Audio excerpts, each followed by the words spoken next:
The bitter Chicago wind cut through Elena's threadbare coat as she hurried down the deserted streets of Southside after her double shift at Rosie's diner. Her fingers, red and cracked from 12 hours of washing dishes, clutched the meager tips that wouldn't cover tomorrow's bus fare, let alone Lily's medication, or the overdue rent her landlord had been hounding her about all week. At 27, Elena Morgan had already buried her parents, escaped an abusive ex-boyfriend, and dropped out of nursing school to keep her sick sister alive. The streetlights flickered overhead, casting eerie shadows across the snow-dusted sidewalk as she cut through the alley behind Wentworth Avenue. Elena had walked this route countless times, but tonight felt different. Somehow the silence heavier, the darkness deeper than usual. She nearly tripped over him, a crumpled form half hidden between a parked car and the brick wall of an abandoned storefront. At first glance, Elena thought it was just another pile of discarded clothes, until she noticed the expensive Italian leather shoes and the slight rise and fall of breathing. Dropping to her knees, Elena gently turned the boy over, gasping at his deathly pale complexion. He couldn't have been more than 14, dressed in clothes worth more than her entire year's salary a street. Michael's academy uniform beneath a cashmere coat that seemed wildly out of place in this neighborhood. "Hey, can you hear me?" she whispered, checking for injuries as her nursing school training kicked in. Pulse weak but steady, no visible wounds, but his skin felt cold and clammy, symptoms she recognized all too well.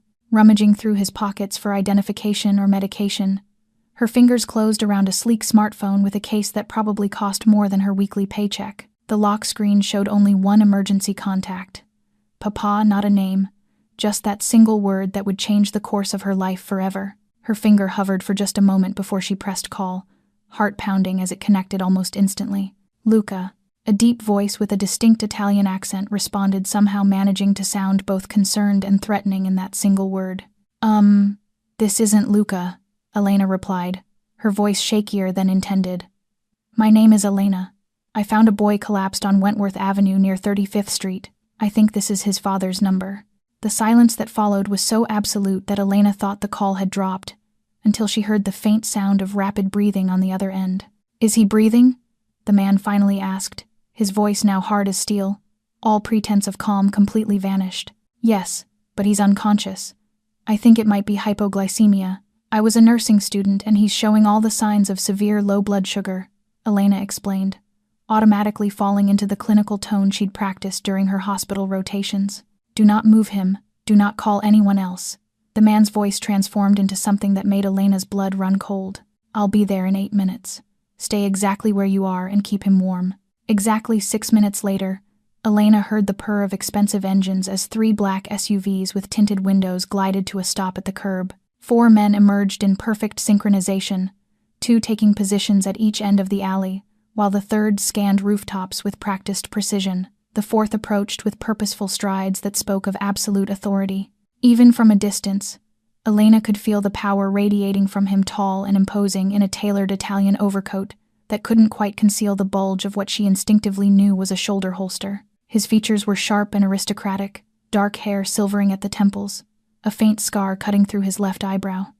His black eyes swept the street before settling on her with laser-like intensity. "Caruso," he introduced himself curtly as he knelt beside his son, his movements betraying none of the panic a normal parent would display. "You said hypoglycemia?" Elena nodded, watching as he produced a medical kit from his coat pocket with the efficiency of someone who had done this countless times before. Within moments, color began returning to the boy's face, his eyelids fluttering open to reveal eyes identical to his father's. "Papa," he mumbled, clearly disoriented. "I forgot my kit at basketball practice. I thought I could make it home." Caruso's expression softened almost imperceptibly as he helped his son sit up. "We'll discuss your poor judgment later," he said, though the relief in his voice undermined the attempted sternness. As they helped Luca to his feet, Elena awkwardly began to step away, considering her good deed done. "Wait," Caruso commanded without looking at her, the single word freezing her in place more effectively than any physical barrier.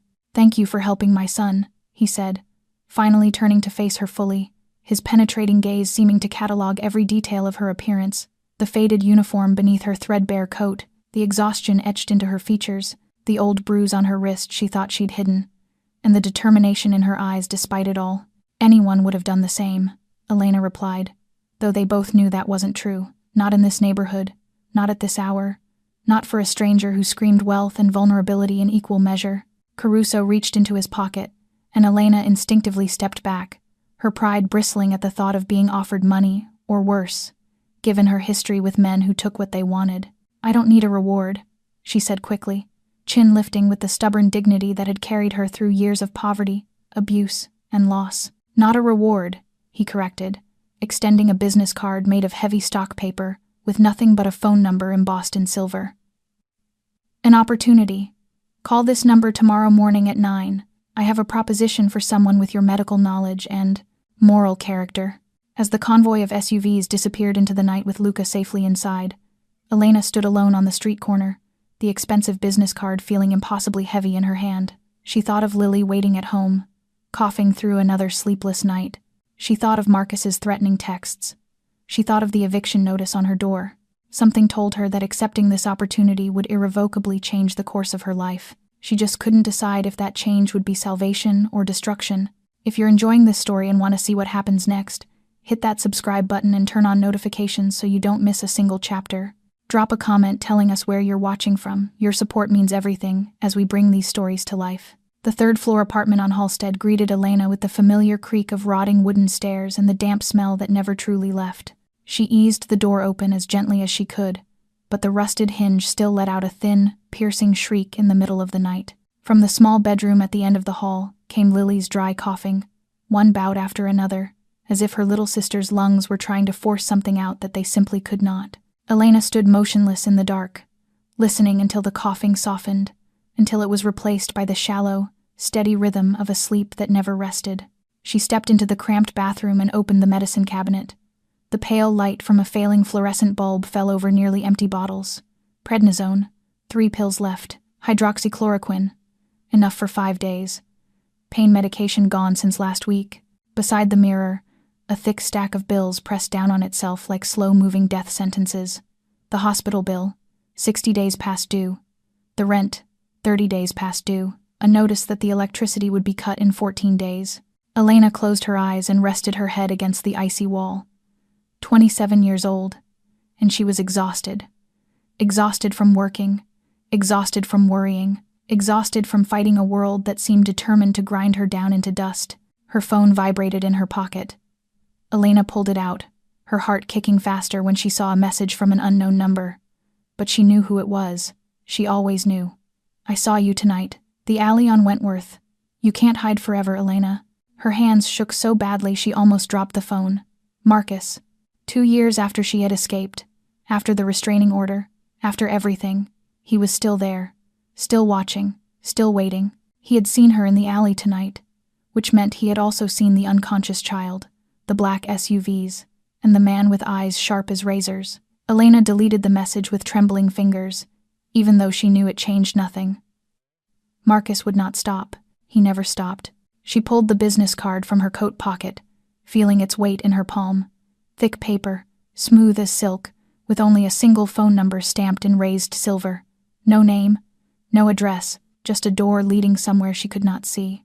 Elena sat down in the worn chair by the window and stared at the card beneath the faint streetlight slipping through torn curtains. She stayed that way all night, not sleeping, not thinking, only staring. Outside, snow began to fall, laying a clean white sheet over the filthy city, as if trying to cover up everything rotten underneath. When the first light of dawn slid through the window, Lily's coughing started again, this time followed by weak footsteps. "Elena?" Lily appeared in the living room doorway, her face pale, her eyes swollen from lack of sleep. "You did not sleep?" Elena quickly slipped the business card into her pocket. "It is fine. I am not tired." Lily studied her with eyes older than her 22 years. "You are not good at lying." She sat beside Elena and gave a dry cough. "What is it?" Elena was silent for a long time. Then she told her, about the child in the alley, about the man and his entourage, about the business card and the offer. She did not tell her about Marcus's message. Lily already had too much to carry. "You should call," Lily whispered when Elena stopped. "You have given up too much for me. Nursing school. Your life, if this is a chance. I do not know what kind of chance it is. That man, he is dangerous, Lily. I can feel it. More dangerous than not having money to buy my medicine, More dangerous than being thrown out onto the street? Elena did not answer. She did not have an answer. At exactly 9 o'clock in the morning, with trembling fingers and a heart pounding like a drum, Elena dialed the number on the card. It rang once, twice. Mr. Caruso's office. The woman's voice was cold as ice, empty of feeling. I am Elena Morgan. Mr. Caruso said I should call. A brief pause. Miss Morgan. Mr. Caruso is expecting you. Lincoln Park, 10 o'clock this morning. On time, but I do not know the address. A car will pick you up at the corner of Halsted and 35th in 45 minutes. Miss Morgan, Mr. Caruso does not offer second chances. Do not be late. The line went dead. Elena stared at the cracked mirror on the wall, wondering whether the woman looking back at her would still exist after today. Exactly 45 minutes after the call, a sleek black SUV pulled up hard at the corner of Halsted and 35th, standing out like a diamond in a pile of trash. Elena had been waiting there for 10 minutes already, wearing the most decent clothes she owned, a white button-down shirt yellowed at the collar, and black slacks bought from a thrift store 3 years earlier. The driver, a large man with an expressionless face, opened the rear door for her without a word. Elena slid onto the soft leather seat, and it felt as though she were stepping into an entirely different world. The vehicle glided through the familiar streets of the South Side, where broken-down houses huddled together like withered skeletons, where children played on cracked sidewalks, and homeless men slept in cardboard boxes on street corners. Then, little by little, the landscape began to change. Gray apartment blocks gave way to grand mansions. The streets grew wider, cleaner, lined with perfectly trimmed, leafless trees. When they entered Lincoln Park, Elena felt as if she were crossing an invisible border between two worlds, one where she fought to survive day by day, and one where wealth shone from every brick, every blade of grass tended with meticulous care. The SUV stopped before a massive iron gate, at least 4 meters tall, worked with delicate patterns in an old Italian style. A security camera turned slowly to follow them. A guard in a black suit stepped out from the booth, his face cold as ice. Identification. Elena handed over her worn driver's license, the only card she had. The guard studied it, as if examining a strange object, then went back into the booth and said something into a phone. Minutes passed in taut silence. Elena felt herself being judged, weighed, decided upon, as though someone were determining whether she was worthy of stepping through that gate at all. At last, the gate began to open, smooth and soundless, as if perfectly oiled. The SUV rolled forward, and Elena could not stop her mouth from falling open. The Caruso estate sat at the end of a drive paved with white marble, a castle in the style of the Italian Renaissance, with soaring columns and solemn arches. Out front, a massive fountain had frozen in the winter, forming fantastical shapes of clear crystal. The gardens on both sides were trimmed to perfection despite the snow season, with evergreen shrubs and white marble statues standing watch like silent guards. The entire property was probably as large as the whole block where Elena lived. The SUV stopped at the front steps. Elena climbed out, her cheap leather shoes making a crunching sound on the white gravel. Suddenly, painfully, she became aware of her own appearance.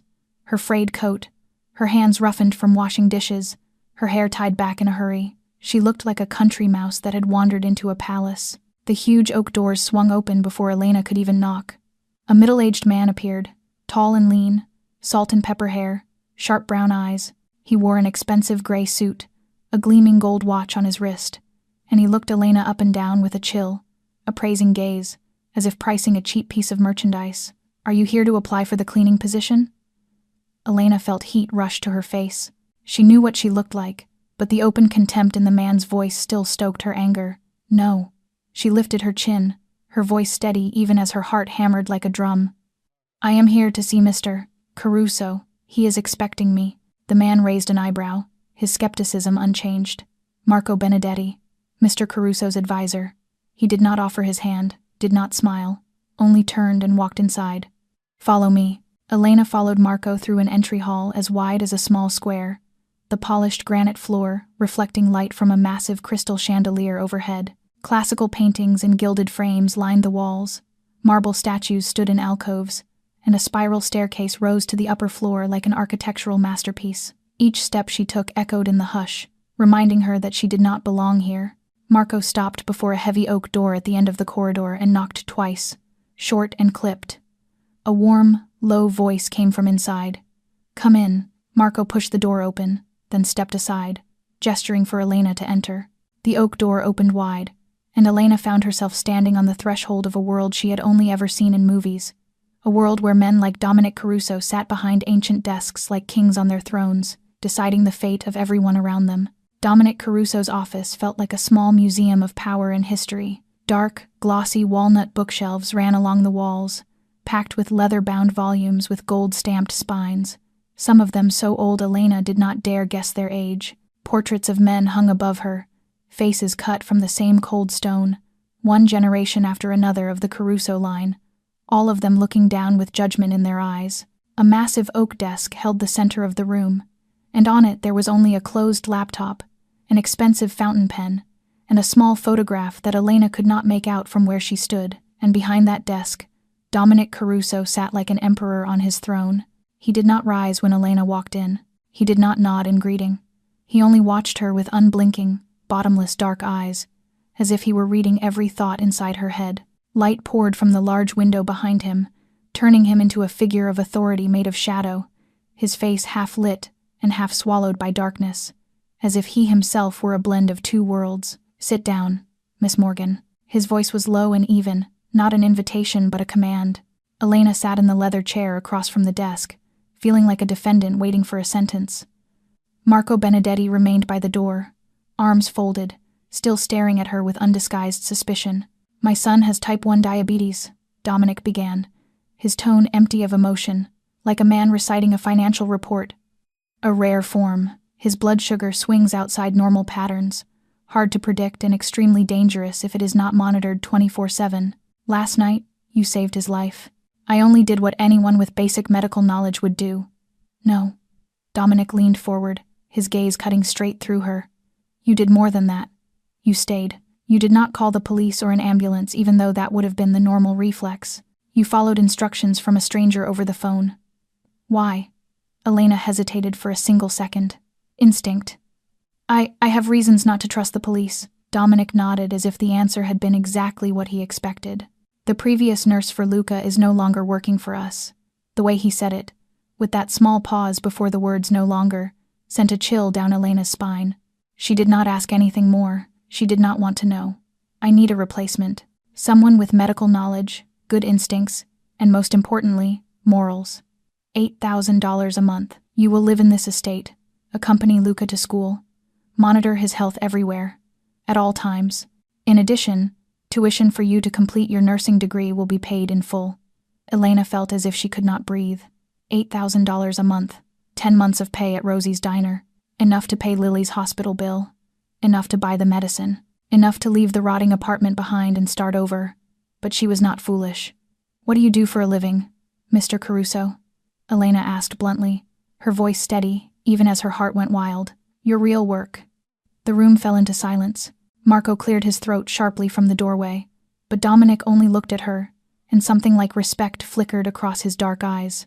"I protect my family," he said at last, "by whatever means are necessary. I am not naive. I know what that means. I know you are not naive." Dominic opened a desk drawer, took out a thick file, and slid it toward her. "I know about your parents, about the car accident 8 years ago caused by a drunk driver. I know about your sister, Lily Morgan, 22 years old, systemic lupus erythematosus, being treated at Cook County Hospital with a bill 60 days overdue. I know about Marcus Cole, your ex-boyfriend, former police officer, fired for violent conduct, the man you have a restraining order against who keeps violating it without consequence." Elena felt the blood drain from her face. She looked at the file as if it were a venomous snake, angry and afraid at the same time. You investigated me?" "I investigate everyone who comes near my son. No exceptions." Dominic closed the file. "The question is, what will you do with this information? Run, or accept that this is the world you are about to enter?" Elena tightened her grip on the chair arms, trying to hold back her anger. He knew everything about her, every pain, every secret, every weakness, and he used it like a blade, not to stab her, but to show her he could stab whenever he wanted. But she understood something else, too. He knew it all, and he was still sitting here, still making the offer. That meant he needed her. And in this world, need was power. "I have one condition," Elena said, her voice steadier than she expected. Lily gets full medical care, the best doctors, the best medicine, everything she needs. Dominic nodded without a second of hesitation. Agreed. Anything else? Never lie to me. Elena held his gaze. No matter how brutal the truth is, I want to know. No hiding. No half measures. Silence stretched between them. Then Dominic Caruso did something Elena did not expect. He smiled. Just for an instant, a small curve at the corner of his mouth. But it transformed his cold face for a moment. You are different, Miss Morgan. I appreciate that. Dominic stood and reached his hand across the desk. And Elena, with her heart pounding like a war drum and her mind screaming that this was the most reckless thing she had ever done, stood and placed her calloused hand into his warm palm. The moment skin met skin, she felt the weight of the bargain settle into every bone, as if she had just shaken hands with the devil, and there was no way back. That afternoon, a car was sent to the old apartment to collect the few belongings Elena had. She called Lily from the new phone Dominic had provided and explained everything as briefly as she could. Her sister cried, not from sadness but from relief, and Elena had to bite down hard on her lip to keep her own tears back. When she stepped into the room assigned to her in the Caruso estate, she froze on the threshold for a few seconds, unable to believe what she was seeing. The room was larger than the apartment where she and Lily had lived for the past 3 years. A king-size bed with white linens as clean as clouds, a polished walnut wardrobe, a vanity with a gold-framed mirror, and a large window looking out over the snow-covered garden. The private bathroom held a marble tub and gold-plated shower fixtures. Elena set her battered old bag, holding everything she owned, down on the glossy oak floor, feeling like she had stepped into someone else's dream. A soft knock made her turn. A middle-aged woman stood in the doorway, full-figured, black hair threaded with silver gathered neatly at the nape of her neck. Her face was stern, but her brown eyes held more warmth than anyone Elena had met in this house. I am Isabella, the housekeeper. She stepped in and placed a stack of towels on the bed. Dinner is at 7. Young Master Luca eats in the small dining room on the first floor. Mr. Caruso rarely eats with him. Thank you. Isabella paused at the door and looked back at Elena with something like pity. You are the 4th in 2 years. The ones before you did not last long. She sighed. Luca does not warm easily to strangers. Do not take it personally. He has lost too much. Before Elena could ask anything else, Isabella was gone, her steps quiet in the hushed hallway. Elena spent the next hour arranging her few belongings, trying to learn the shape of her new space. She was hanging her old coat in the wardrobe when she felt someone watching her. When she turned, Luca was standing in the doorway, one shoulder against the frame, arms crossed, black eyes just like his father's staring at her with undisguised contempt. Another nanny. His voice was cold as ice. How long will you last? 3 months? 6 months? Elena did not react. She simply stood there, looking at the 14-year-old boy with an angel's face and the eyes of someone who had been hurt too many times. The one before you cried after 2 weeks, Luca went on, his voice turning more bitter. The one before that ran off in the middle of the night without even saying goodbye, but at least they were better than my mother. He gave a sharp little laugh, but it never reached his eyes. She lasted 3 years before she could not take it anymore. Left when I was 3. At least she said goodbye. Elena felt a tight, aching stab in her chest. She saw herself in this boy. Anger used to hide pain, walls built to protect a heart that had been shattered too many times. I am not your mother, Elena said, her tone calm. And I do not run. They all say that. I am not them. Luca held her gaze for a few seconds longer, as if searching for a crack in her calm. Then he turned and walked away without another word. Dinner was a silent battle. Luca sat across from Elena in the small dining room, his plate of food untouched. He did not lift his fork, did not check his blood sugar even though the meter sat right beside him. He just sat there watching Elena with a defiant stare, as if waiting for her to scold him, waiting for her to lose control, waiting for her to become just another adult trying to take charge of his life. But Elena did nothing. She ate her own dinner in silence, and when she finished, she pushed her plate aside and stayed there, waiting, not speaking, not judging, just being there. 10 minutes passed, 20 minutes, half an hour. Luca began to fidget. He looked at his plate, looked at Elena, then looked back at his plate. Finally, with an irritated sigh, he picked up his fork and began to eat. A few minutes later, he reached for the blood sugar meter and pricked his finger, the movement so familiar it was almost automatic. 110, he muttered without looking at Elena. Normal. Good, that was all she said. No praise, no lecture, just a single word. When Luca stood to leave the dining room, he paused for a moment at the door. He did not turn around, but he paused. And in that instant, when Luca thought she was not watching, Elena caught something flicker across the boy's face, hidden deep beneath the armor of arrogance. Loneliness, the same loneliness she saw in the mirror every morning. A week passed inside the Caruso estate, and Elena slowly learned the rhythm of this house. 6 o'clock in the morning, Isabella began preparing breakfast in a kitchen as large as a restaurant. 7 o'clock, Luca woke up, checked his blood sugar, ate breakfast in an icy silence. 8 o'clock, the car took him to St. Michael's Academy with Elena in the front passenger seat. 3 o'clock in the afternoon, they returned. 4 o'clock, Luca did homework in his private room, still refusing every attempt Elena made to talk. 7 o'clock, dinner. 10 o'clock, a final blood sugar check before sleep. Every day the same, steady as a piece of music programmed to repeat. But there was one presence that was almost invisible in that schedule. Dominic Caruso. He was like a ghost in his own home, always shut away in his office, or gone for days at a time. Elena only caught glimpses of him, a shadow passing down the corridor at midnight, the sound of an engine leaving the estate while the sky was still dark. He and Luca rarely ate together, and when they did, the meal unfolded in a heavy silence Elena could feel even from the next room. On the afternoon of the 7th day, Elena was walking down the first-floor hallway to find Isabella and ask about Luca's vaccination schedule when she stopped short. The meeting room door was slightly open, and Dominic's voice carried out, cold as ice, sharp as a blade. "If he does not pay by Friday, you know what to do." Another voice answered, trembling, pleading, "Mr. Caruso, please give me more time." Dominic's voice did not rise, but somehow it became even more frightening. "Time ran out last month. I will not say it a third time." Then a hard sound slammed through the air. Elena flinched, her heart skittering, imagining horrors behind the door. Blood, violence, death. She almost ran, until she realized it was only a door.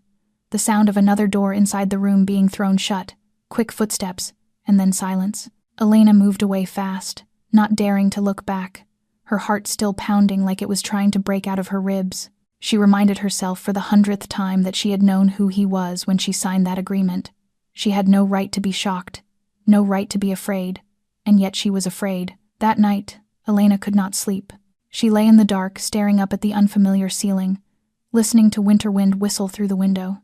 At 2 o'clock in the morning, her throat dry, she decided to go downstairs to the kitchen for water. The estate was still as a giant tomb, her footsteps soft and echoing on the wooden floor in the pitch-black hallway. As she passed Luca's door, she stopped dead. A figure stood there, in front of the boy's room, silent as a statue. Dominic.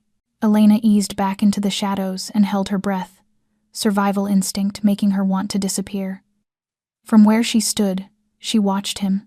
Dominic was there in simple sleep clothes, barefoot, hair slightly mussed, nothing like the man in an expensive suit by day. He opened Luca's door so gently it made no sound at all, then slipped inside. Through the narrow crack, Elena saw him walk to his son's bedside. Dominic stood there for a long time, only watching. Then he bent down, and his large hand brushed softly over Luca's black hair, a gesture so tender Elena felt, as if she were intruding on something private and sacred. His broad shoulders sagged, as though in this moment, when no one was watching, he allowed himself to be weak. Then Dominic turned back. His dark eyes met Elena's in the shadows. She stood there, unable to move, unable to explain, caught watching the most private moment he owned. She waited for anger, for a rebuke, or worse, but nothing came. Silence held. 1 second, 2 seconds, 10 seconds. At last, Dominic only gave a slight nod, almost unconscious, and then he walked the other way and disappeared into the darkness at the end of the hall. Elena remained there a long time, trying to make sense of what she had seen. There were 2 Dominic Carusos, the darkness that made all of Chicago tremble, and the father who stood in the night watching his child sleep. Elena did not know which of them was more dangerous to her heart. 2 weeks passed, and the relationship between Elena and Luca still felt like 2 icebergs drifting side by side, not colliding, not melting either. The boy remained distant, still answering in clipped phrases, still determined to prove he did not need anyone. But Elena noticed small changes. Luca no longer skipped meals on purpose to test her. He checked his blood sugar on time without being reminded. Sometimes, only sometimes, he would answer one of Elena's questions with more than a single word. It was not friendship. It was not even acceptance yet, but it was progress. On Wednesday morning, Elena sat in the bleachers beside the indoor basketball court at St. Michael's Academy, watching Luca play with his classmates. He moved fast across the floor, slim but agile, and for the first time Elena saw him smile for real. Not the thin, contemptuous smirk he usually gave her, but the smile of an ordinary 14-year-old having fun. Her phone vibrated in her pocket, a message from Lily. "The doctor says the test results are much better. The new medication is working. I love you." Elena smiled, and for the first time in weeks, she felt the weight on her shoulders ease. Just a little. Then she heard the screaming. Elena lifted her head, her heart picking up speed. On the court, students were gathering into a tight circle around someone on the floor. She did not need to look closely to know who it was. She ran down the bleachers, pushed through the panicked crowd. Luca was curled on the polished wood, his whole body shaking violently. But something was wrong. Elena had seen him go low before, in that alley on the first night, and the symptoms were not like this. "Move back. Give me space." Elena dropped to her knees beside Luca, her hand moving fast to check his pulse. Fast and weak. Red blotches were spreading over his skin. His lips were swelling, and he was wheezing as if someone were squeezing his throat from the inside. Luca gagged, then vomited on the floor, his body jerking in uncontrolled spasms. This was not hypoglycemia. This was an allergic reaction. Anaphylactic shock. Elena's mind flashed to the medical report she had read last night. Luca had been switched to a new insulin the week before, a synthetic one with a different formula. His body was rejecting it violently. "Does anyone have an EpiPen?" Elena shouted at the gym teacher who stood frozen. "Call the school medical staff, right now." She pulled out her phone and dialed Dominic with one hand, while the other kept Luca's head turned to the side so he would not choke on his vomit. The line rang once. Twice. "Elena." Dominic's voice was sharp, alert. "Luca is in anaphylactic shock. Reaction to the new insulin. He needs epinephrine now. We are in the school gym." She did not wait for an answer. She ended the call and focused entirely on the boy trembling in her hands. "Luca, look at me." Elena tapped his cheek gently, forcing his glassy eyes to lock on hers. "You need to stay awake. Listen to my voice. Do not sleep." Luca tried to speak, but only a ragged wheeze came out. His lips were beginning to turn blue. The school nurse rushed over with a first aid kit, but Elena knew it would not have what they needed. A standard diabetes kit was useless in a moment like this. "Breathe slow, Luca. Match my rhythm." Elena kept her voice steady even though her heart was pounding like a drum. 1, 2, 3. Inhale. 1, 2, 3. Exhale. Good. Keep going. 3 minutes passed like 3 hours. Luca stayed conscious because Elena kept talking, kept pulling him back, kept forcing him to focus. His breathing grew more strained, his pulse weaker. Then the sound of running footsteps hammered down the corridor. Dominic burst into the gym like a storm, followed by a man carrying a medical bag, the family's private doctor. Within seconds, an epinephrine injection was driven into Luca's thigh. 1 minute, 2 minutes. Luca's breathing began to steady.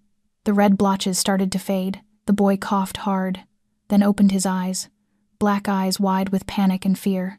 "Elena." His voice was raw, thin as thread. "I am here." Elena gripped his hand, refusing to let go even when Luca squeezed hard enough to hurt. "I am here." Luca looked at her, and for the first time the wall of arrogance collapsed completely. The 14-year-old vanished, leaving only a frightened child who had been abandoned too many times. "Do not leave me." Tears rolled toward his temples. "Please, do not go like my mother did." Elena felt her heart break into a million pieces. "I am here." She tightened her hold on his hand. "I am not going anywhere." From the doorway, Dominic stood motionless, watching his son cling to this woman, as if she were the only anchor in the storm, and something shifted behind those cold black eyes, something that looked dangerously like hope. 3 days after the incident at school, Luca had fully recovered physically. The family's private doctor confirmed that the boy was allergic to a protein component in the new insulin and switched him to a different formula. But the biggest change was not the medication. It was the way Luca looked at Elena. The cold, contemptuous stare was gone. The clipped one-word answers were gone. He still was not completely open, but the wall had cracks now, And sometimes, only sometimes, Elena caught him watching her with an expression she did not dare name. On the third night after the incident, Elena woke at 2 a.m, with cold sweat soaking the back of her shirt, her heart slamming wildly in her chest. The nightmare still clung to her mind, Marcus's hand tightening around her throat, the crazed look in his eyes, his breath at her ear as he whispered, "You belong to me, forever." She sat up, trying to slow her breathing, but the darkness in the room felt suffocating. She needed light. She needed water. She needed to get out of this room, even for a few minutes. The estate's vast kitchen was silent in the dead of night, lit only by a small lamp above the sink that cast a dim pool of light. Elena pushed the door open and stepped inside, then stopped short. Dominic was sitting alone at the kitchen island, a glass of whiskey in his hand, the bottle beside him already half gone. He was not wearing a suit the way he did during the day, only a white shirt with the sleeves rolled to his elbows, collar open, less imposing, but no less dangerous. "Can't sleep." His voice was low in the dark. Elena meant to turn back, but her feet would not move. A nightmare. Me too. She had not expected him to admit that. The sudden honesty drew her deeper into the kitchen. She poured a glass of water and sat in a chair a few steps from Dominic. Silence stretched between them, but it was not as heavy as it had been before. Something had shifted after the school incident. A thin, invisible thread between them, fragile, undeniable. "You did well," Dominic said suddenly. "That day, with Luca. Others would have panicked. I am trained not to panic, not training." He looked at her, dark eyes like 2 deep abysses.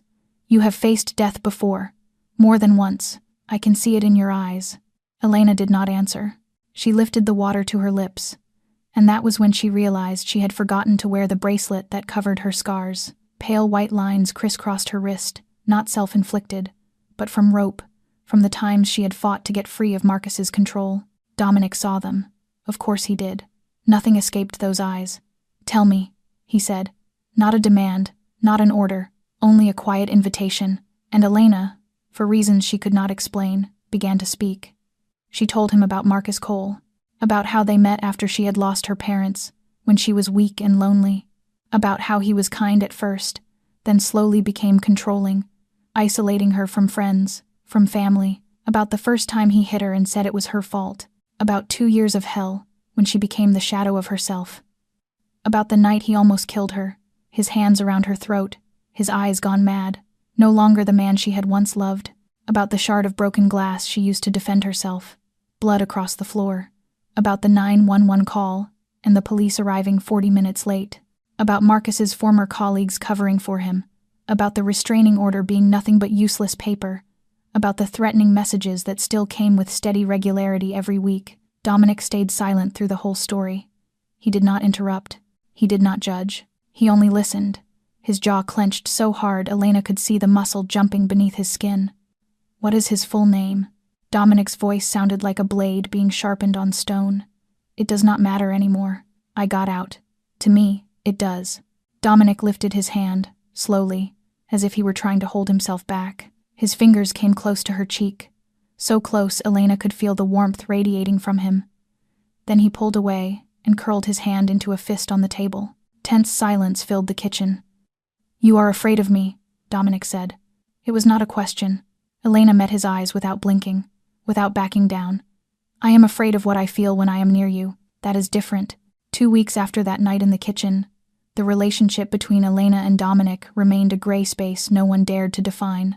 They did not bring up that conversation again, but something had shifted in the way he looked at her, in the way he paused for one extra beat whenever he passed her in the hallway. Then, one morning, Dominic summoned her to his office with an expression she could not read. "Saturday night there is a charity gala at the Drake. I need you to come with me to watch Luca." Elena stared at him, stunned. "Me? At a high society event?" She looked down at her simple clothes. "I do not have anything to wear for something like that." Dominic only nodded as if he had expected the reaction. "Isabella will handle it." Saturday afternoon, Isabella led Elena into a room she had never entered before, a private dressing room lined with glass cabinets filled with gowns and accessories. Hanging on a rack, a black satin silk evening dress waited for her, an elegant bateau neckline, a daring open back, the skirt falling to the floor like a stream of night. Beside it were black high heels, a simple but refined strand of pearls, and a small silver clutch. An hour later, Elena stood in front of the full-length mirror and did not recognize herself. The woman in the glass wore her brown hair swept up in a graceful twist, soft strands falling around her face. Her green eyes were touched with light makeup, her lips a natural rose. The dress hugged curves she had forgotten she even had, turning her from an exhausted dishwasher into someone radiant and unfamiliar. For the first time in years, after Marcus, after everything he had destroyed inside her, Elena felt beautiful. Dominic was waiting at the foot of the staircase when she came down. He wore a perfectly tailored black tuxedo, hair slicked back, looking like he had stepped off a magazine cover. But when he saw Elena, he went still, and for a brief moment the cold mask slipped away entirely. His dark eyes swept from head to toe, then stopped on her face, and Elena saw something there that made her forget how to breathe. Dominic paused, swallowing hard. "We should go." The Drake Hotel glittered like a palace in the winter night. Massive crystal chandeliers poured warm golden light over the grand ballroom, where hundreds of guests in elegant evening wear chatted and laughed, champagne glasses in hand. Elena walked at Dominic's side, one hand resting on his arm the way Isabella had taught her, trying not to show how completely out of place she felt among the wealthiest people in Chicago. Luca trailed behind in a small suit, looking bored but not protesting. All evening, Elena noticed the way people looked at Dominic. Respect. Fear. The way the crowd automatically opened when he passed. She also noticed the way he kept glancing toward her even while speaking to someone else. Those dark eyes always searching for her in the sea of faces. "All the biggest families in Chicago are here tonight," Marco murmured in her ear, while Dominic spoke with a politician. "The Carusos from Italy, the Volkovs from Russia, the O'Briens from Ireland. This is neutral territory, but do not let that fool you. Every eye is watching." Luca said he was tired after 2 hours, and Elena guided him to a sofa in a quiet corner to rest. When she was sure he was fine, she went to get water and found herself standing alone near the buffet table when a voice sounded behind her. "So you are Caruso's new possession. Interesting." Elena turned. A middle-aged man stood before her, perhaps in his 40s, with silver hair combed back and gray eyes cold as ice. He was tall and lean, wearing a white suit that stood out among the black tuxedos, a smile on his mouth that never reached his eyes. Victor Volkov. He did not offer his hand, only looked at her as if pricing merchandise. "And you are Elena Morgan, former nursing student, worked at Rosie's diner, a sister with lupus." He tilted his head. "I wonder how long you will survive in Caruso's world. The one before you did not last very long." Elena felt the blood in her body turn to ice, but she did not step back. "I do not know what you are talking about." "Oh, I think you do." Volkov moved closer, his voice dropping into a whisper. "Caruso thinks he can protect everyone, but he can't. No one can. Remember that, little girl, Miss Morgan." Marco's voice cut in. He appeared as if from nowhere and took Elena by the elbow. "Mr. Caruso needs you." Marco pulled her away without looking at Volkov, but Elena could feel those icy gray eyes burning into her back the whole time. From across the room, Dominic saw everything, his face hardened like stone, his dark eyes flaring with something dangerous. On the way home, the SUV was silent as a tomb. Luca had fallen asleep, his head resting on Elena's shoulder. Dominic sat across from them, not looking at her, but his voice was cold as he spoke into the darkness. "Victor Volkov does not play by the rules. He is willing to target anyone to destroy me." At last he turned, dark eyes piercing her. "Including you, especially you." In the days after the gala, Elena began to feel invisible eyes burning into her back. At first she told herself it was paranoia, the aftertaste of her encounter with Volkov and the threat in his voice, but then she started to notice. The black sedan parked across the street every morning when she drove Luca to school, always in the same spot, always with someone inside even though the engine never ran. The man in the gray coat standing on the corner across from the gates of street. Michael's phone lifted as if he were taking pictures. The delivery van that crawled by at an unnaturally slow pace whenever she stepped outside the estate. Elena was not easily rattled. She had lived with fear too long to mistake the difference between imagination and an instinct warning her of something real. She told Marco on the third day. He listened, his face tightening, then made a call in Italian. A few minutes later he turned back to her, his expression grave. "Volkov's people. He is watching you. Watching Luca. Marking territory." Marco let out a breath. "I will inform the boss." That night, Elena was upstairs reading Luca's medical reports when her phone vibrated. An unknown number. She opened the message, and the blood in her veins turned to ice. It was a photograph taken from a distance, and yet it was terrifyingly clear. Elena and Lily sitting in a small cafe on the south side, the one where they met last week. Lily was smiling, coffee cup in hand, completely unaware that someone had been watching. Beneath the photo was a single line of text, "Two beautiful sisters." It would be a shame if something happened.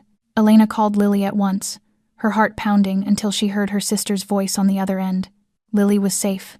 At home. Nothing unusual. But it did nothing to loosen the fear choking Elena's chest. She ran downstairs and found Dominic in his office. He was seated behind the desk, but when he saw her face, he stood immediately. Elena handed him the phone without saying a word. Dominic looked at the photo, looked at the message, and Elena watched the change cross his face, from calm to a cold fury, the kind that did not shout, the kind that was silent and lethal. "Get out," he said to Marco at the door. When they were alone, Dominic looked at her. "It has been handled." "Handled how?" "Lily has been moved to a new apartment in the Gold Coast. Security 24/7. A private doctor. Everything she needs." Elena went still. You moved my sister without asking me." "I did not have time to ask," Volkov marked her. "Every second she stays in the old apartment is a second in the crosshairs." "You do not have the right." Elena felt anger flare up. Familiar and frightening all at once. "You can't control my life like this. I am keeping you alive." Dominic stepped closer, his voice lower but no less intense. "Both of you. From now on, you will have security with you everywhere. You do not leave the estate alone. You do not meet Lily in public. You do not contact anyone from your old life without telling me first. You are rewriting my entire existence." Elena felt tears rise, not from sadness but from helplessness. "You are turning me into someone who depends on you." Like she stopped, but Dominic understood. "Like Marcus. Do not." Her voice shook. "Do not compare. I am not him." Dominic stood directly in front of her, close enough that she could feel the warmth coming off him. "I will never hurt you, but I will not let anyone else do it either." He looked at her, his dark eyes holding something she did not dare name. "Do you want to be dead and free, or alive and protected?" Elena did not answer. She had no answer. That night, lying in her luxurious room that suddenly felt like a prison, Elena understood the truth. She had traded one cage for another. The only difference was that this cage came with a devil who looked at her as if she were the only light left in his darkness. A week into the new restrictions, Elena felt like she was suffocating. She understood the reason behind every security measure, understood that Dominic was trying to protect her, but the feeling of being caged still pressed on her chest like a stone. So when she asked permission to visit Rosa Martinez, the old neighbor who had cared for Elena and Lily through their hardest years, she did not expect Dominic to agree. He studied her for a long moment in silence, then nodded. 1 hour. A guard goes with you. You do not go anywhere else on your own." Elena agreed immediately, too grateful to argue. Rosa's small apartment looked exactly as Elena remembered, warm and cluttered with the smell of Mexican food and images of the Virgin Mary on the walls. Rosa hugged Elena the way you hug a daughter you have not seen in a long time, smoothing her hair and asking questions without stopping. For that brief hour, Elena let herself forget the lavish estate, forget Volkov and the watching eyes, forget everything except the familiar warmth of the woman who had been family when Elena had no one left. Rosa asked about the new job, the new life, and Elena answered carefully, hiding the darkest parts. When it was time to leave, she promised she would come back soon, even though she did not know if she would be able to keep that promise. On the way back, the black SUV hit an unusual traffic jam near the south side. The guard behind the wheel, a large man named Tony, frowned at the line of cars ahead. "Looks like an accident. I will take a detour." He turned into a narrow alley behind a row of abandoned warehouses, where the light was thin and shadows stretched long across cracked brick walls. Elena felt unease rise in her stomach, but she said nothing. They made it halfway down the alley when a small delivery truck suddenly shot out from the corner and blocked the road. Tony slammed the brakes, and the SUV stopped with a high, piercing squeal. "Stay here," he ordered, and climbed out to check. Elena watched through the window, her heart beating faster. Something was wrong. Something was very wrong. She saw a figure surge from the darkness, and Tony went down before he could react, struck from behind with something heavy. Then the door on her side was yanked open, and a hand that was terrifyingly familiar clamped around her arm and dragged her out with brutal force. Marcus Cole. He stood there with alcohol on his breath, eyes bloodshot and wild, the same way they had been the night he almost killed her 2 years ago. The face that had once been familiar was twisted now with rage, and Elena felt the old fear come rushing back as if it had never left. "You think that rich Italian can protect you?" Marcus roared, slamming her into the icy brick wall, one hand tightening around her throat. "You belong to me. You have always belonged to me." Elena could not breathe. She clawed at his hand, kicked at his shin, fought back with every scrap of strength she had learned to summon in 2 years of hell. But Marcus was too strong, too crazed, and he only squeezed harder, a sick smile spreading across his mouth. "I have been watching you," he whispered into her ear, his breath hot and vile. "I saw you in that pretty dress at the party. I saw you living in a castle. You think you can hide from me. You think you can replace me." He laughed, a sound like breaking glass. "I am going to teach you a lesson you will never forget." Elena felt her vision blur, her lungs burning without air. She thought of Lily, of Luca, of Dominic.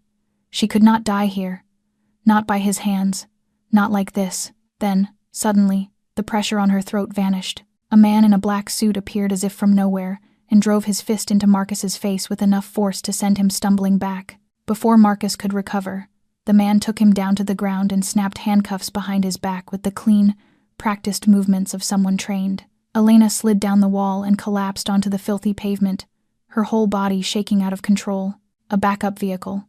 Dominic had sent 2 cars with her, not one. 10 minutes later, another SUV tore into the alley at a terrifying speed. Dominic climbed out, his face white as death, his dark eyes sweeping the scene until they found Elena. He ran to her and dropped to his knees, his hands shaking as he checked her throat, bruises already blooming on her pale skin. "Elena." His voice was rough, as if someone had been choking him too. "Elena, look at me." She looked at him, and that was when she broke.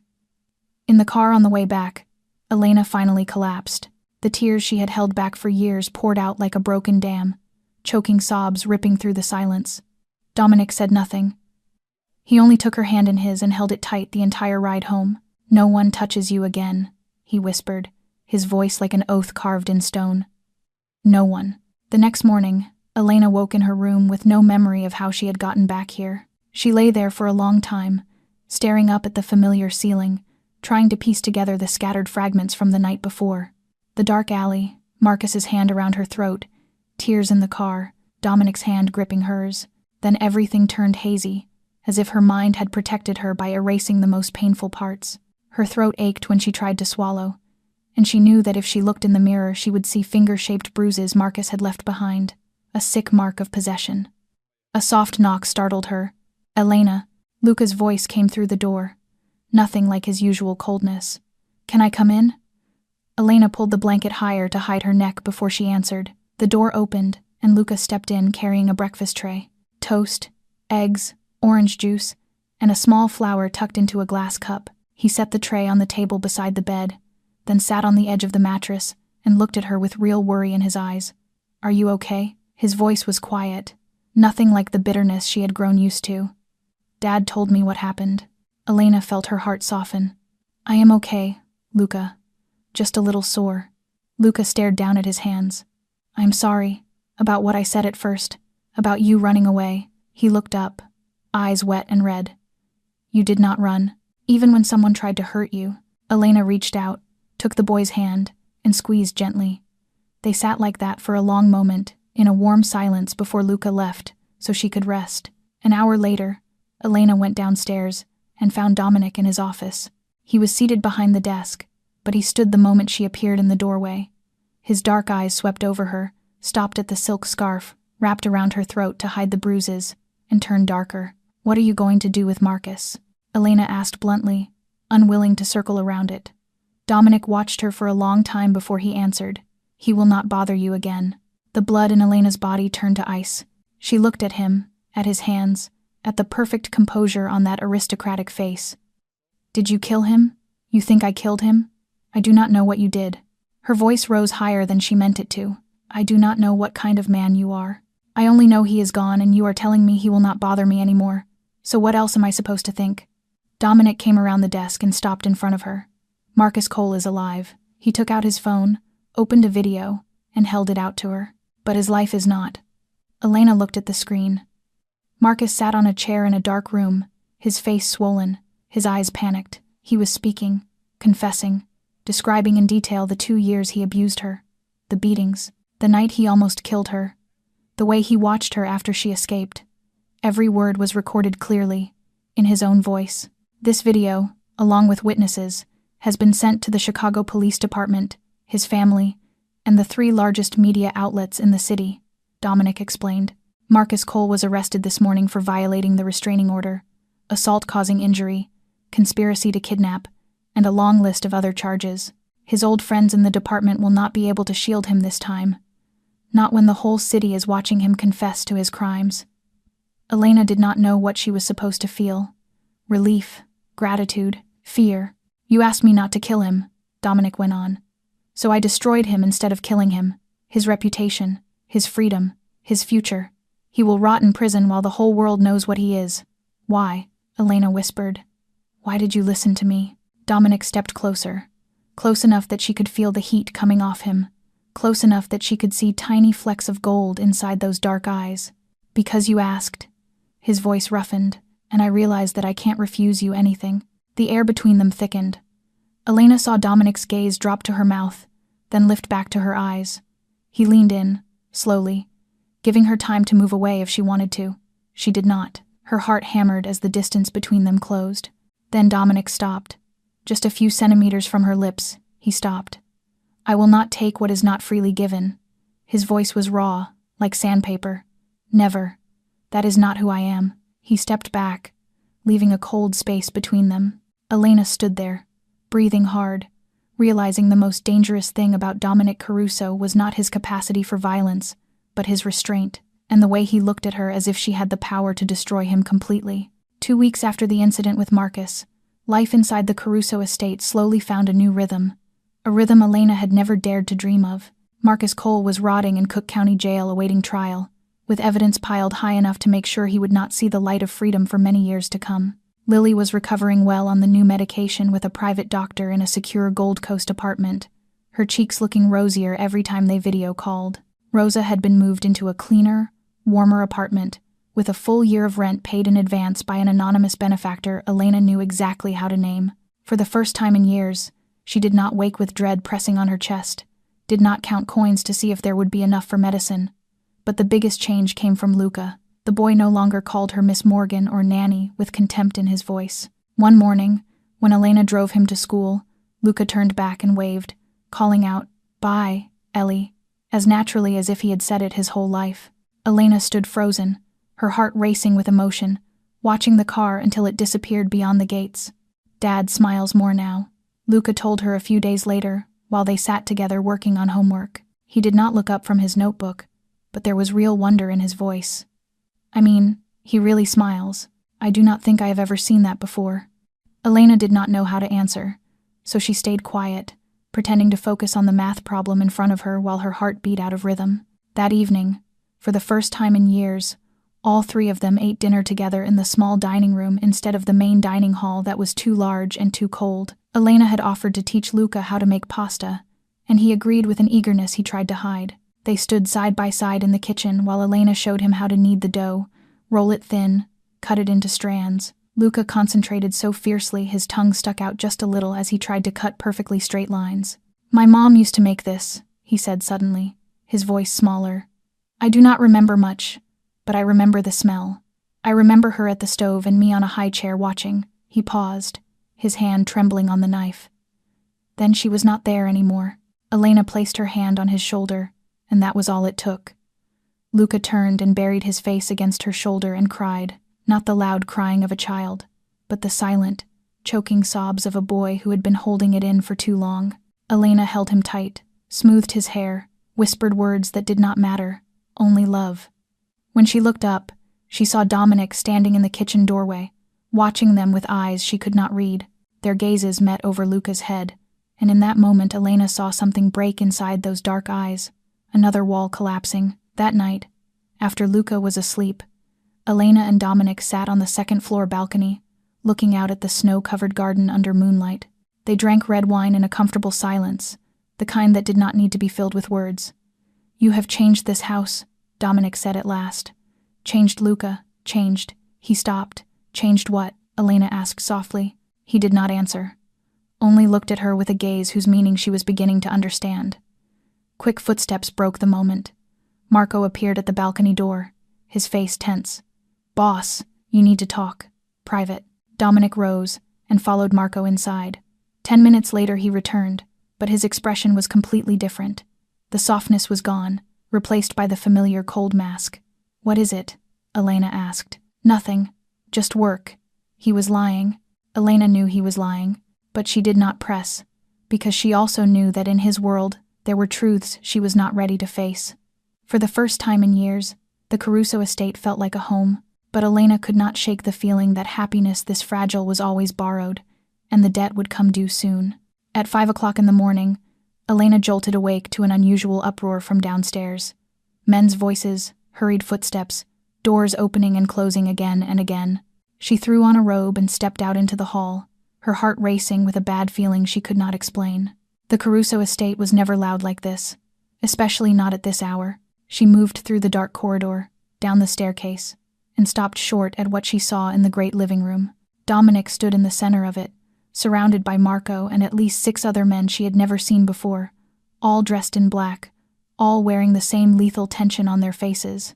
Maps and photographs were spread across the table, phones rang without pause, and the air felt thick with danger. Dominic lifted his head at the sound of her steps, and what Elena saw on his face turned her blood to ice. He looked pale, and in those deep black eyes was something she had never seen in the man who always held perfect control. Fear, guilt, and a cold fury simmering just beneath the surface. "Elena," his voice was rough, "you should not be down here. What happened?"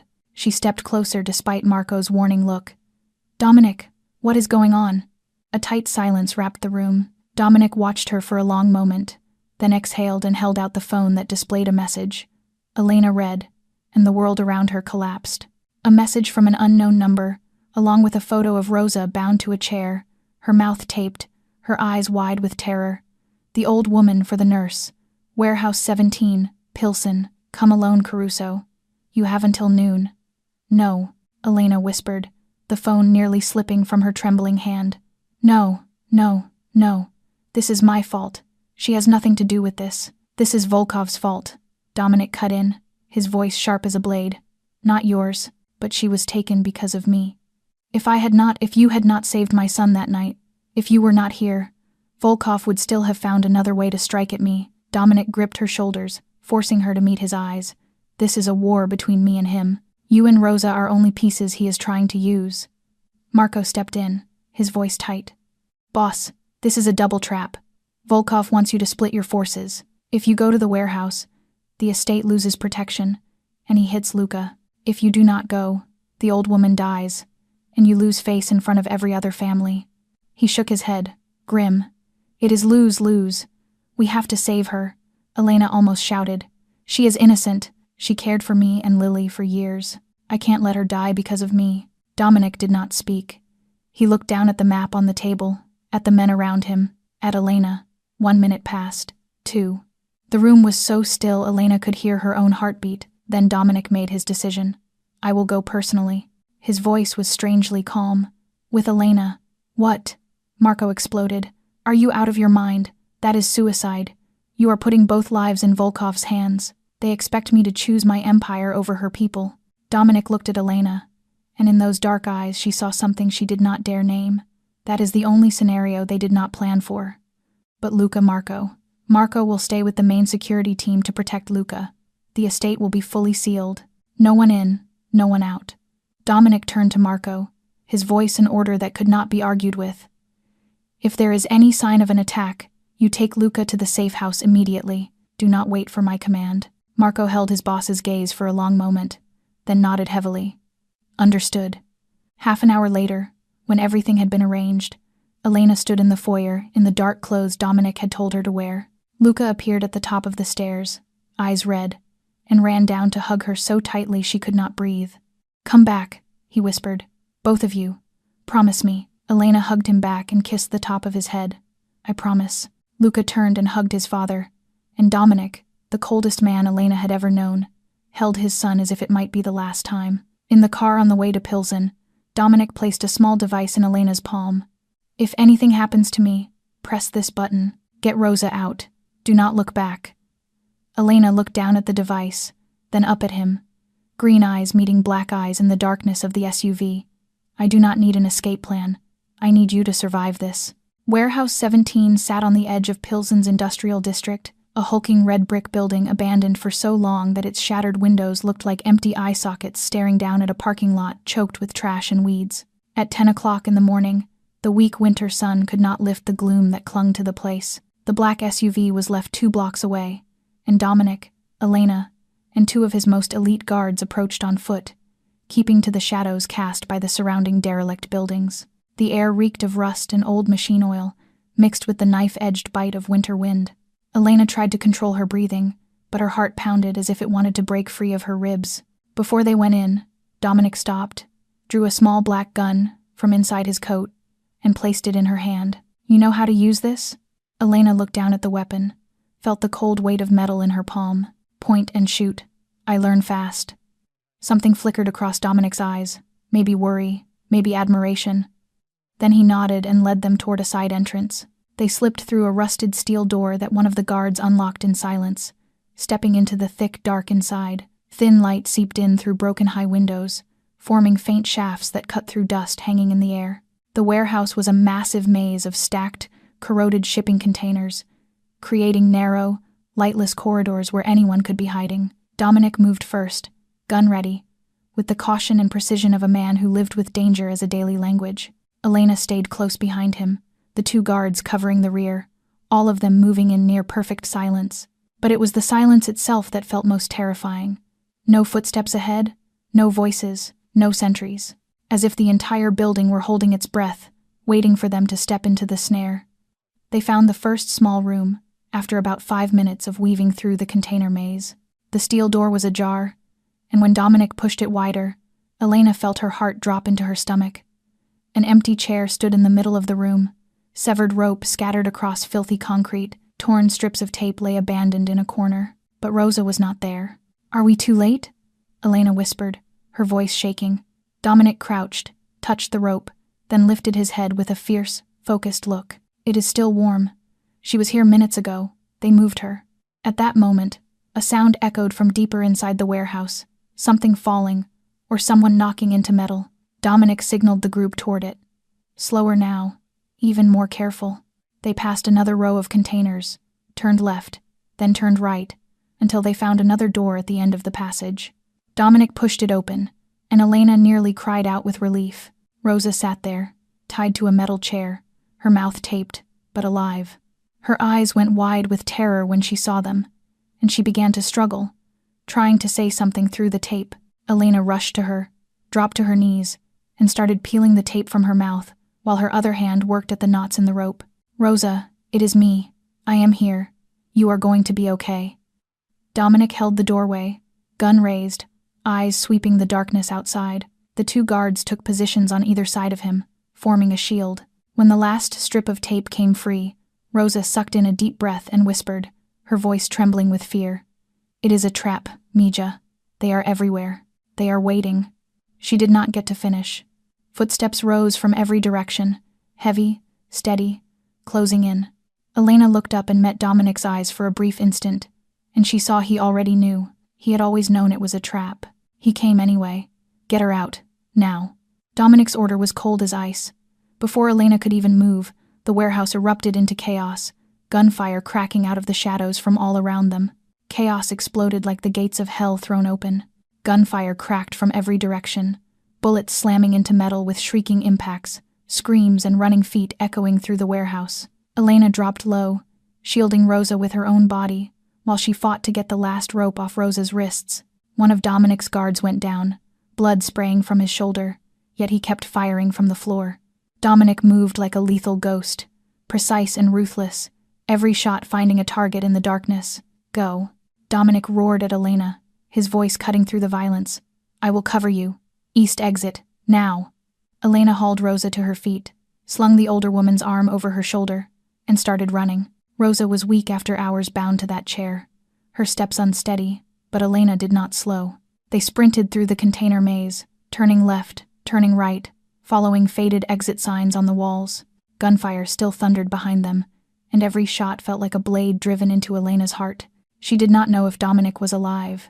She did not know if she would ever see him again. But she could not stop. She had to get Rosa out. She had promised. Daylight seeped ahead, spilling through the crack of an emergency door like a promise of freedom. Elena pushed faster, dragging Rosa with her, hope hammering in her chest. 10 steps. 5. 3. Then a figure stepped out of a dark corner and cut them off. Viktor Volkov stood there alone, a gun aimed straight at Elena's chest. He wore an expensive black leather coat, silver hair slicked back to perfection, and a cold smile like a man enjoying a play.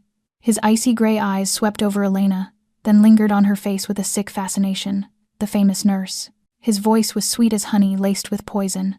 Caruso's little weakness, running right into my arms. Elena shoved Rosa behind her and stood in front of the older woman like a shield. The small gun Dominic had given her was still in her coat pocket, but she knew she was not fast enough, not skilled enough.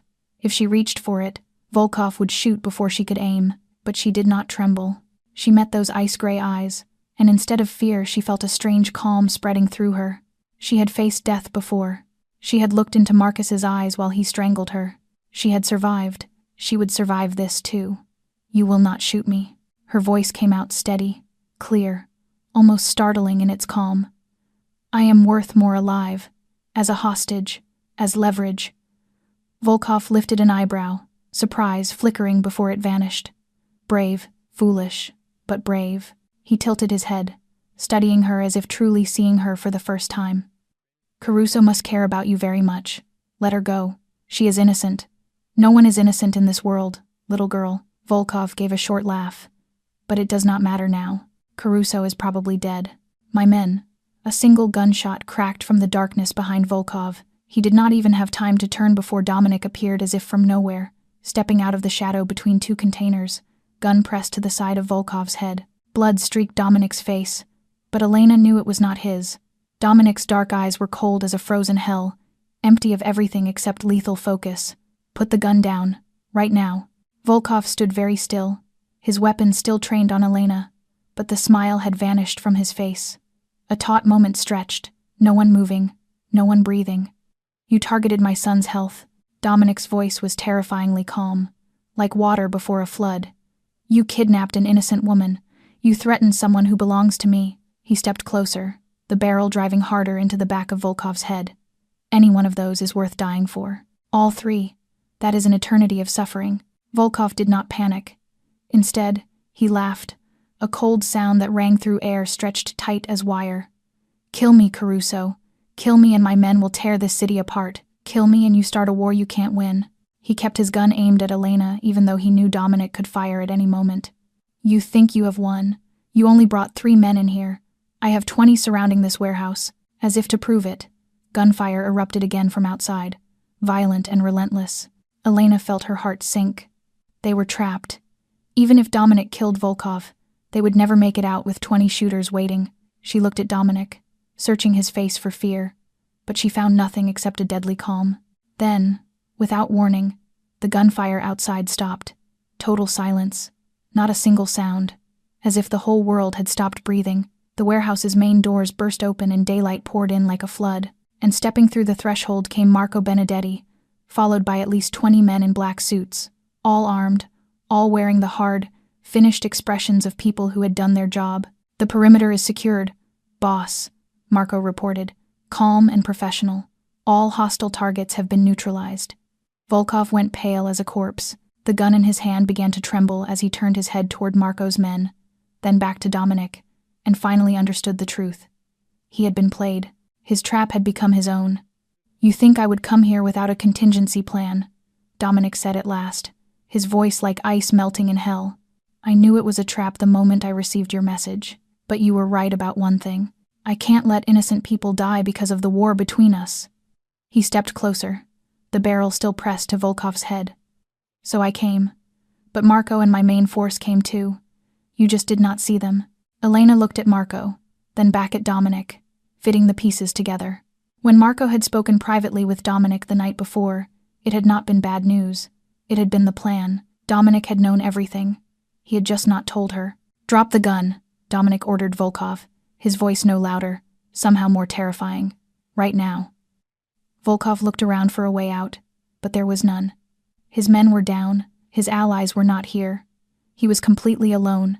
At last, with a heavy exhale, he let the gun fall. Instantly, 2 of Marco's men rushed in, cuffed Volkov's hands behind his back, and forced him down onto the concrete. Elena waited for the shot, waited for Dominic to finish his enemy the way any Mafia king would. But instead, Dominic lowered his gun and looked at Volkov with an expression Elena had never seen before. Cold, ruthless, and something even more terrifying than hatred. Complete contempt. "Death is too quick for you." Dominic's voice sounded like a funeral bell. "I want you to watch everything you built turn to ash." He turned to Marco. "Turn him over to the FBI. I have people inside who will make sure every file on his operations goes public. Human trafficking, drugs, money laundering, everything." Dominic leaned down and stared straight into Volkov's eyes. "You will rot in federal prison while your empire collapses. You will live long enough to watch everything you love get stripped away, and you will remember that this is the price of touching what is mine." Elena stood there with Rosa shaking in her arms and watched it all unfold like a play she had never agreed to see. She looked at Dominic, the man who had held her hand in the car, the man who brushed his son's hair with tenderness in the dark, and she did not recognize him now. That man was gone. In his place was Il Silenzio, the silence, and Elena finally understood why this city trembled at that name. Northwestern's private hospital sat on the north side of the city, a bright white building with quiet hallways and private rooms reserved for people who could afford them. Rosa lay in the hospital bed with an IV in her thin arm, her skin pale, but her eyes far calmer than they had been a few hours earlier. Elena sat beside her, holding that wrinkled hand tightly, feeling a weak pulse beneath skin as fragile as paper. "That man," Rosa said at last, her voice rough from dehydration and exhaustion, "he came because of you. Because of me. He could have died."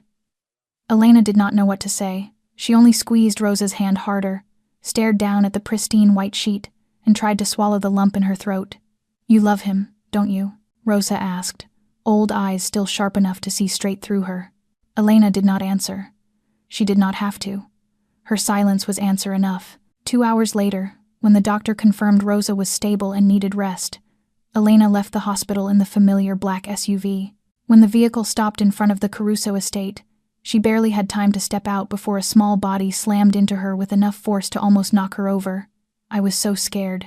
Luca clung to her, his face buried in her shoulder, his voice breaking. "Do not ever do that again. Do not ever leave me alone like that again." Elena wrapped her arms around him, kissed the top of his head, felt his small body shaking against hers. "I am sorry. I am here. I am safe." Over Luca's shoulder, Elena saw Dominic standing on the front steps a few yards away. He did not come closer. He did not speak. He only stood there, dark eyes watching her with something she could not read. And Elena realized, with a twisting ache in her chest, that he was waiting for her to be afraid, waiting for her to run, waiting for her to look at him the way everyone else did when they finally saw Il Silenzio for what he truly was. That night, when the estate had fallen asleep, Elena went downstairs for water and heard voices coming from Dominic's office. She stopped outside the door left slightly open, knowing she should not listen, unable to make herself walk away. "Volkov has been turned over to the FBI," Marco said. "The Bratva Empire is collapsing faster than we expected. All the files have gone public. Trafficking, laundering, everything." A pause. "But there is something else in the recovered material." "What?" "Files on Sarah Chen, Luca's previous nurse." A heavy silence. Elena felt the blood in her body turn to ice. "He had a spy inside our own house," Marco went on, his voice tight. She reported Luca's schedule, habits, medical vulnerabilities, everything Volkov needed to plan an attack on the boy's health. "I know." Dominic's voice was cold as ice. "That is why she no longer works for us." Elena backed away from the door, her heart racing.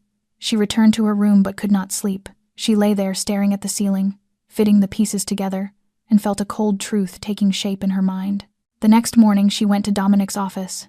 He was behind the desk, looking more tired than she had ever seen him. bruises and scratches from yesterday's fight still visible on his face. When he saw her, he looked up, and for the first time she saw real worry in his dark eyes. "The nurse before me," Elena said, straight to the point. "She was not just fired, was she?" Dominic did not answer right away. He watched her for a long moment, and in that look Elena saw the truth she already knew. "She betrayed my son. She put Luca's life in danger, and you killed her." It was not a question. It was a statement. Dominic stood, came around the desk, and stopped in front of her. "I protect my family. By killing people. By whatever means are necessary." Elena looked at him. The man who had saved her life, saved Rosa's life, held her hand in the dark, and sworn that no one would ever touch her again. The man who had killed. The man who would kill again if he had to. She stood at a crossroads. She loved this man. She could not deny it anymore. But could she love the darkness that came with him? Could she live in a world where protection meant death? That night, Elena could not sleep. She lay in the dark, staring at the ceiling, her mind spinning with images she could not erase. Dominic with a gun pressed to Volkov's head, his voice cold as ice as he pronounced a sentence. The eyes of Il Silencio, without mercy, without hesitation, and then other images forced their way in. Dominic holding her hand in the car after Marcus attacked her. Dominic standing in the dark watching his son sleep. Dominic asking for the full name of the man who hurt her, his voice like a blade. 2 men, 1 body.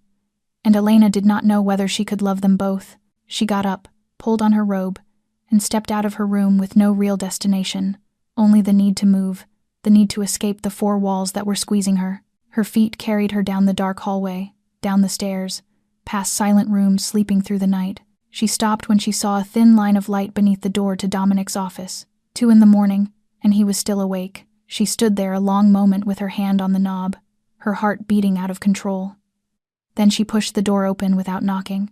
Dominic sat in the darkness, lit only by a small desk lamp that caught one corner of his face, a glass of whiskey in his hand, but still full, untouched. He looked up at the sound of the door, and for an instant, Elena saw real exhaustion on his face before it vanished behind control. "You should be asleep. You too." Tense silence stretched between them. Elena stepped farther in, stopped in the center of the room, and looked at him with eyes she was no longer trying to hide. "You could have let them take me," she said into the dark. "That would have been the logical choice. Protect Luca, sacrifice the nurse. I do not matter more than your son, more than your empire." Dominic set the glass on the desk, the sound of crystal on wood sharp and dry. "You think you are a pawn to me. Am I not? Everyone in your world is a pawn. Volkov, Marco, the people you kill, the people you save, all of them serving some purpose." Dominic rose and came around the desk, walking toward her with slow, deliberate steps. Elena did not back away. She held her ground, chin lifted, meeting the black eyes coming closer. "The night you found my son," Dominic said, his voice roughening. "You stopped for a stranger when no one else would. You had nothing, not even enough money to get through the day, and you still chose to help." He stopped 1 step away, close enough that Elena could feel the warmth of him. "That kind of courage, that kind of light, it is worth more than any empire." "I saw what you did today," Elena whispered, "your real self, the darkness, and you are still here." It was not a question. It was an observation, touched with an astonishment he could not hide. Elena looked at him, a man standing in the dark as if he belonged to it, a man who had killed and would kill again, a man who had risked his life to save an old woman he had never met, simply because she mattered to Elena. And in that moment, Elena made her choice. She stepped forward. "Not Dominic. Her. I am not afraid of your darkness," she said, her voice steadier than she expected. "I am afraid of losing you." Dominic went perfectly still, his body rigid as if she had struck him. Elena lifted her hand, slowly, giving him time to step back if he wanted. He did not. Her fingers touched his cheek, felt the warmth of his skin and the rough shadow of new stubble. He closed his eyes as if her touch was too much and not enough at once. "I spent my whole life running from monsters," Elena whispered, her fingers sliding over the scar at his brow. "Maybe it is time I chose my own." Dominic opened his eyes, and what Elena saw there made her forget how to breathe. Not the coldness of Il Silencio, not the perfect control of a kingpin, but hurt, hunger, the loneliness of a man who had stood alone for too long. Then he kissed her, or maybe she kissed him. Or maybe they met in the middle, two broken souls finding each other in the dark. The kiss was both gentle and desperate, like two drowning people clinging to each other in a storm. Dominic's arm wrapped around her waist, pulling her close, and Elena felt herself melt into him, every wall she had built collapsing in a single moment. When they finally pulled apart, forehead to forehead, their breath mingling in the narrow space between them, Dominic whispered, his voice both command and prayer at once. "Stay. Not as Luca's nurse, not as my employee. Stay because this house was never a home until you came." The next morning, Elena woke in a room that was not hers. The first light of spring slipped through the gap in the curtains, painting warm golden bands across the pristine white sheet. She lay still for a while, feeling the heat of the body beside her, listening to steady breathing near her ear. Outside the window, the snow was melting, glittering drops falling from the eaves like tiny crystals, a quiet sign that the brutal winter was finally beginning to let go. Elena turned to look at Dominic. In sleep, he looked completely different. His face was peaceful, the usual coldness and constant tension gone. The worry lines on his forehead had softened, making him look younger than his age, 36. Her gaze traced the scars on his body, each one a story she did not yet know, each one a piece of the darkness she had chosen to love. His hand rested on his abdomen, calloused and marked with scratches, the same hand that had killed and the same hand that had held her in the night, promising that no one would ever be allowed to touch her again. Elena lay there, staring up at the unfamiliar ceiling that had somehow become familiar, and thought about the road that had brought her here. Only a few months earlier, she had been an exhausted dishwasher living on a handful of tips that could not even cover a bus fare. Now Lily was much better, cared for by a private doctor in a beautiful apartment in a safe neighborhood. Rosa was recovering in the best hospital in the city, protected and looked after. Marcus was rotting in jail, finally paying for what he had done. And she, Elena Morgan, an orphaned girl who had been abused and believed she would never find peace, had found home in a way she could never have imagined. A knock shattered the quiet. "Dad, Ellie, breakfast is ready." Luca's voice carried from the hallway, bright with energy and impatience. Dominic stirred, opened his eyes, and the first thing he did was turn to look at Elena. Dark eyes met green eyes in the morning light, and she saw something there she had never seen before. Peace, softness, no walls left between them. "Good morning." His voice was rough with sleep, but warm in a way that made her heart tremble. "Good morning." They looked at each other for a long time, smiling like fools, until the knock came again, louder this time. "I know you are in there. The pancakes are getting cold." Dominic let out a breath, got up, and opened the door. Luca stood there with his arms crossed and a mischievous grin on his face. The boy looked from his father to Elena, still sitting on the bed, then back at his father, and laughed out loud. "About time. I am exhausted watching you two pretend you do not like each other. Truly exhausted." Dominic lifted an eyebrow. "Since when did you know?" "Dad." Luca shook his head like he was talking to a small child. "I am 14, not blind. Now come downstairs. Isabella made pancakes, and I am not saving any for anyone." Luca turned and ran down the stairs, laughter echoing through the hallway. Dominic turned back to Elena, and for the first time she saw him truly smile. A bright, unguarded smile that lit up his whole face. Breakfast happened in the small dining room, sunlight spilling through the windows and the air full of warm pancake scent. The three of them sat around the table, Luca talking about an upcoming math test, Dominic listening with an attentiveness Elena knew he rarely gave anyone, and Elena sitting there watching the two men in her life, feeling her heart fill so completely it almost hurt. The estate was still so luxurious it felt unreal. Dominic's world was still dangerous and full of shadows. There would be more enemies, more threats, more long nights of worry. Elena knew that, but when she looked around this room, when she saw Luca fighting his father for the last piece of pancake, when she saw Dominic laughing with his son in a way Luca said he had never laughed before, she knew one thing for certain. This was her home. Elena Morgan once believed her life was a chain of tragedies with no end. Orphaned at 19, abused for years, broken beyond repair. But on that freezing winter night, when she stopped for a stranger in a dark alley, she did not know she was stepping into darkness to find her own light. Dominic Caruso was the embodiment of darkness, but even darkness needs light in order to exist, and together, they would build what neither of them had ever dared to hope for, a family.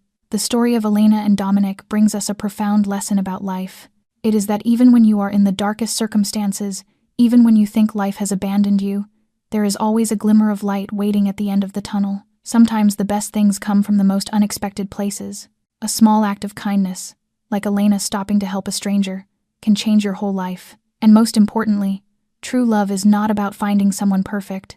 It is about accepting and loving the flaws, the shadows, inside the other person. If this story touched your heart, please press the like button and share this video with the people you love. Do not forget to subscribe to the channel and turn on notifications so you do not miss the moving stories we bring you every day. We would love to know how you feel about this story. Have you ever lived through moments that felt impossible to survive? Do you believe in unexpected twists of fate in life? Share your thoughts in the comments below. We read every message, every feeling you choose to offer from the depths of your heart.